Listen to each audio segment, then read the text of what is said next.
Hey guys, been a while. A lot has changed since my last upload.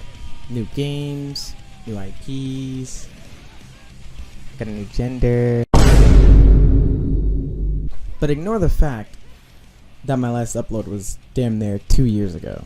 Around 3 years ago, I uploaded a video called The Beauty of Fighting Games, where I just talked about how I got into fighting games, the games I played at the time, my favorite FGC moments, what fighting games really meant to me, and I appreciated the genre as a whole. I uploaded that so early into my fighting game career that I would really like to redo it. Revisiting such a deep topic, my love for that genre, with more experience that I have now, I have a lot more to say. Without further ado, this is the new and improved The Beauty of Fighting Games.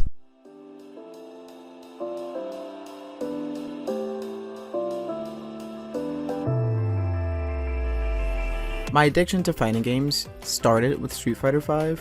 I've always had fighting games in my life. That was something the household primarily played, but I never really took them seriously or practiced them. I would just get beat up by my dad and make cute little Soul Calibur characters because the character editor in Soul Calibur went off. So when Street Fighter V came out, I had a friend that was into fighting games. He was platinum at the time in Street Fighter V, and Street Fighter V was my first fighting game, and he beat the crap out of me. Getting beat up constantly by my friend birthed a new type of competitive drive I never had.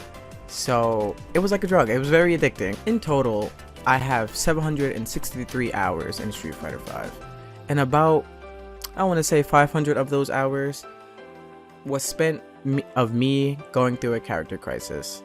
I did not know who to play, I did not know who to pick, I didn't know any type of play styles. I got the game and I picked G. It took for me to discover YouTubers such as Smug and Sajam to realize fighting games aren't that hard, and there's a community for it.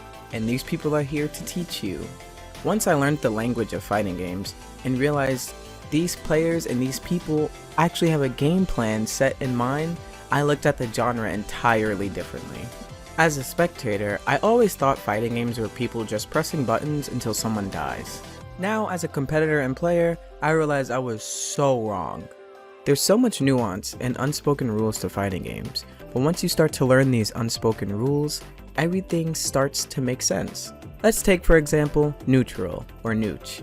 Neutral is defined as the stage of fighting where neither player is blocking or getting hit by anything. You are trying to figure out the best way to start or continue your game plan. Nooch, to me, feels like an unspoken conversation between two players. Your actions and you moving around on the screen are those unspoken words part of the conversation. And however your opponent reacts to you moving around the screen and the motions and buttons you're whiffing is how they're replying to said conversation. It's always best to pay attention to what ideas your opponents are presenting in neutral. If this is seen as a conversation, you don't want to forget what somebody is saying now. That's rude. On the topic of neutral, let's take this Granblue clip for example. During this entire set with this Lucifer, every time I hard knocked him down, he'd wake up EXDP.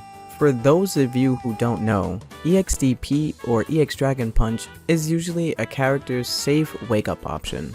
Throughout the entire set, he'd wake up with this option, and that's something I took in mind. Now see how I replied. I'm gonna bait his DP, watch this shit. What did I just say? What did I clip that right now. Psst, you should totally follow the stream, by the way. I stream Granblue and other games. It almost seems telepathic, right? And that's because I paid attention during Nooch. No two matches will ever be the same, and if people play the same character and have a similar playstyle, there'll still always be differences. That's because at the end of the day, you're fighting another human being. There's someone else behind the screen, and you're fighting their ideas and their solutions on how to open you up. Can't start the show without a star, right?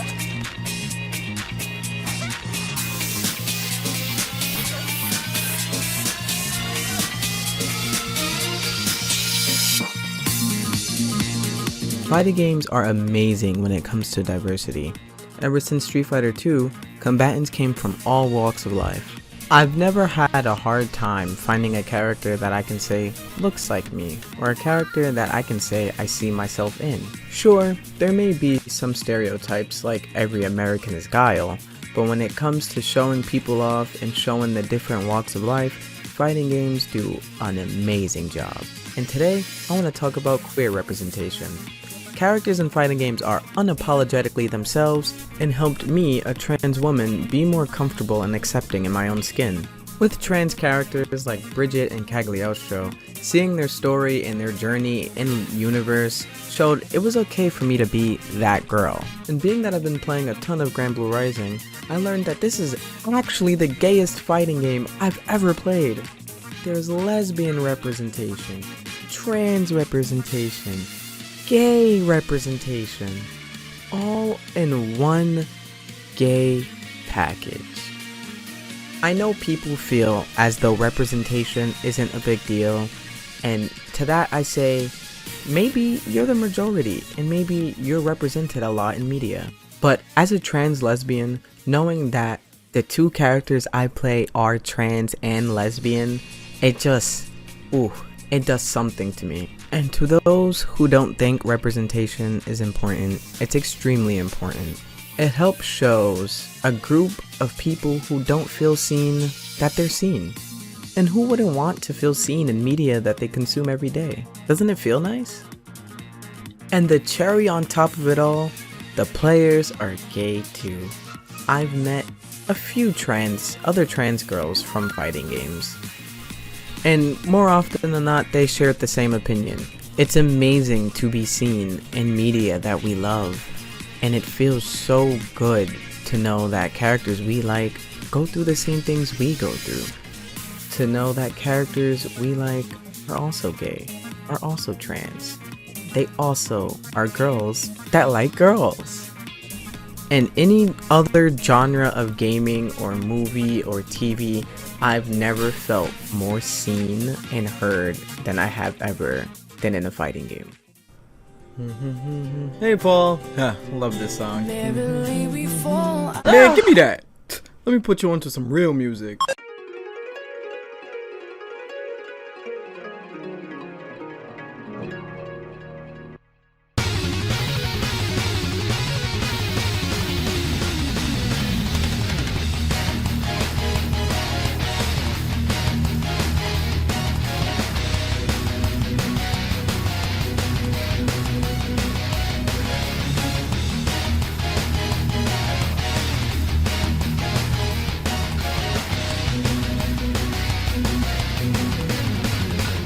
Now, fighting game music is quite literally the cherry on top. You get a great game, great characters, great visuals, and good music to boot. A lot of story is told through the music in fighting games, and you can learn a lot simply just by listening to a character's theme. If you don't believe me, let's play a game. I want you to close your eyes and listen to this theme real carefully.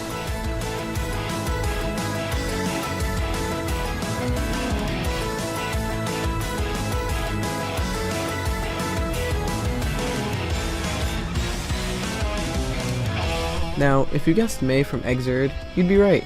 Of course, such a joyous and jolly theme would go to our favorite anchor-wielding bestie. The music sounds joyous because that's who May is. It's pop because May is pop. It's cute because May's cute. Devs like Daisuke get real creative when it comes to character themes, telling bits of story and huge chunks of lore within them, making for such a serendipitous feeling when you realize a lyric is referencing lore. Now, the games are good. The art is good, the music is good, but where would we be without our fighting game community? Reach him up again, time to dog walk him. Take this man out, take this man outside. We're going for the cross up, no, we stay in the front. Burst. That's what Lord Knight was looking at. Burst There out. There it is. Flash. That's that ass. Lord Knight with a pop-up, taking down Cyber Pop. He goes up on the tournament. Moving on the bracket is Lord Knight. Oh, the windmill, the Lisa Simpson. Oh, the snitch finger. It was him, Your Honor. One moment. Oh shit, crush. I'm gonna block this whack ass mix up. Activate? I'm gonna block this weak ass mix. This weak ass mix! Weak ass mix! Oh my god. Or throw, and the overhead is gonna be enough. He's gonna build this meter as well. EX shoulder, roundhouse Tenko, and that spells defeat. Alpha 3 is your first team to play off against Team Japan here in Street Fighter League Season 3. You can't touch me. You can't touch me. Well, with that being said, there's still 1,000,001 reasons why I love fighting games, but this was just a small taste. To those who don't play fighting games and clicked on this video out of sheer curiosity, I hope I convinced you to play. To those who do play fighting games, what games do you play? Leave them in the comments. Thank you for listening to me yap about fighting games, and until next time.